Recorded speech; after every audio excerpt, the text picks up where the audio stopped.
Well, we all make mistakes. That doesn't make us right, but it makes us human. Everybody makes wrong decisions at some time or other, and we will again. Sometimes our decisions are based on misinterpretation of data, misinterpretation of a situation. We misinterpret someone's motivations. And one of the most common reasons we make a bad decision is because we misinterpret ourselves. That means that we think we're deciding for this reason, but in fact, below the surface, there are emotions which we have not examined pushing us toward that decision, which may or may not be right, for us. Okay, well, this brings us to where we are now because it's those wrong decisions. This is the bright side. It's those wrong decisions which sometimes help us to learn something or to see through an experiment that didn't work out. We can see, okay, what we have to do. Here we are at Vanity Marketing. This is the fourth leader trap in the leader trap cycle. Okay. Now remember, this is a cycle. So it goes around, compounding. And if it isn't, you know, neutralized, if the traps aren't neutralized, if we're not getting out of them by now, it's going to go around again at a worse and deeper, more dangerous level. And then we will be experiencing a deeper loss of self-esteem, actual envy. We'll be doing things like sabotaging ourselves because we think we don't really deserve it, sabotaging projects somehow to make ourselves look better, or we think we do, or even sabotaging people, talking bad about them, maybe in subtle put downs or talking behind their back and so on.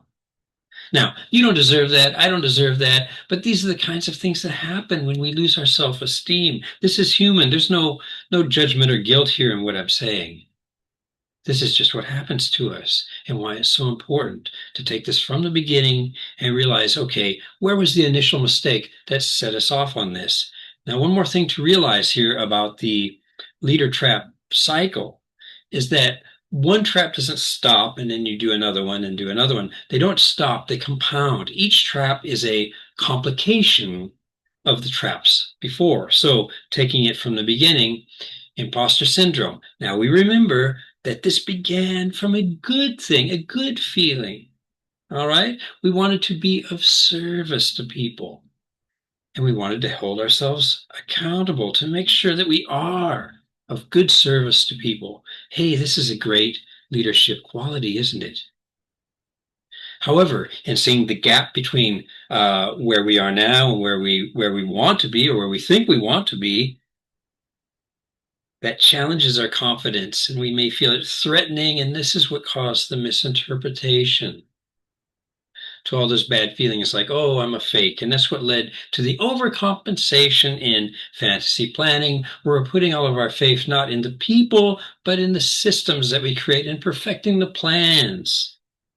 But the loss of confidence in imposter syndrome continues throughout that. It gets worse and worse, and these are complications of it. So now we lead to the micromanagement, which is a loss of trust, not only in yourself, but in other people. Okay. And we start to feel their resentment, and we can sense it's not working because it can't. Okay, we need to have trust in ourselves, and we need to build trust. That's what a leader does, build trust in other people. We need to work together. Sensing that this isn't working, we then try to prove ourselves in the vanity marketing, and that's where we are here. All right, then, what is this vanity marketing? Well, what it means is we're trying to prove ourselves through self-justification. Okay, our language, our expressions are self-justifying. Yes, it's defensive. We're self-justifying. That means that we are talking about how great we are, how beautiful our vision is, how expert, what we do, how excellent we are in many ways, how moral we are, instead of talking to the outcomes which people need. Now, remember here, although vanity marketing, I'm using the word marketing from the world of business, this is not exclusively a behavior in business. This happens in our personal lives and our social lives as well as our professional lives, because this is human behavior and intrapersonal communication, how we relate to ourselves. So we're going on trying to justify ourselves without really talking to the audience, without really speaking their language.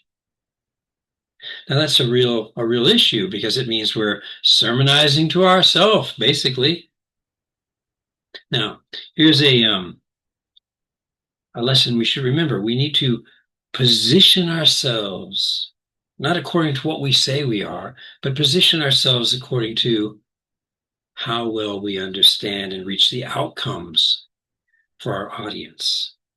That's real. That's real evidence. All right, then. So here's another lesson from the business world where I take the word, okay, marketing in the vanity marketing trap. All right. Now, if you have a business, you want to sell something, you're providing a service or selling a product, and you have a target customer. Okay, this is your audience you want to sell it to. Not all products are for all people, right? Okay, so if you're in the world of business, you know this already. So you construct a customer persona of your target customers, right? They do this, they like that, they're this kind of person, and you speak to them. Now, what you need to do at the same time is you construct a brand voice that does speak that language, that does speak to them, that they can recognize as a sincere expression to them. Okay, so they can understand you and understand that yeah, you do offer something that can solve their problem, satisfy their need. So you're actually constructing a brand persona to speak to the target customer persona. And this is somewhat overlooked because many people say, well, I just want to be myself. And maybe you're thinking right now, well, that sounds kind of funny, maybe in business, but not in my life. I just want to be myself. Hey, yeah, that's right.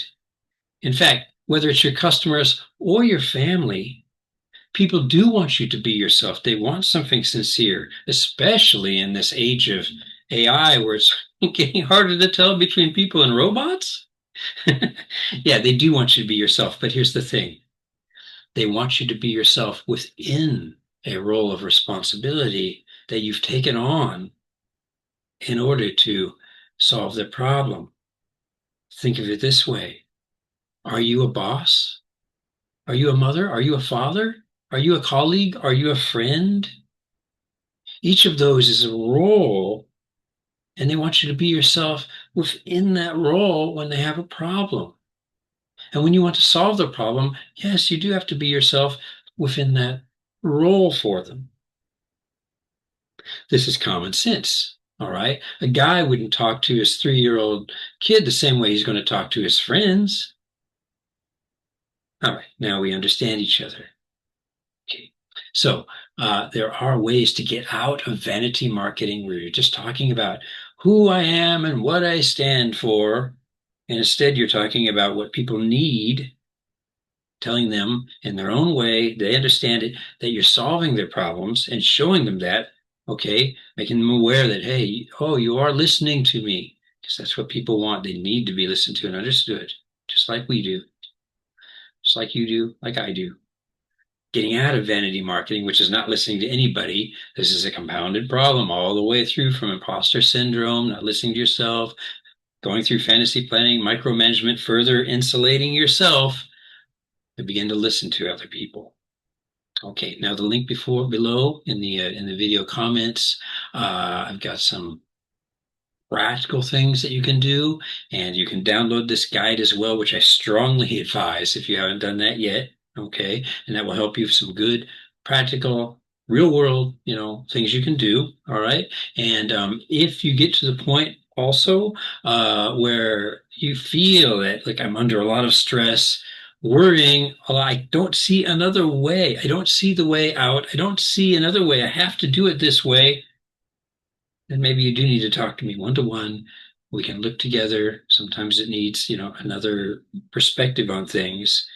I've been through these things before, and that's why I'm here to help. So you can hit that, and we can have that. We can have that session.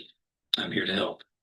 All right, let's break out of this leader trap cycle and go for freedom. That's what we want to do. Thank you, and I hope to see you again soon.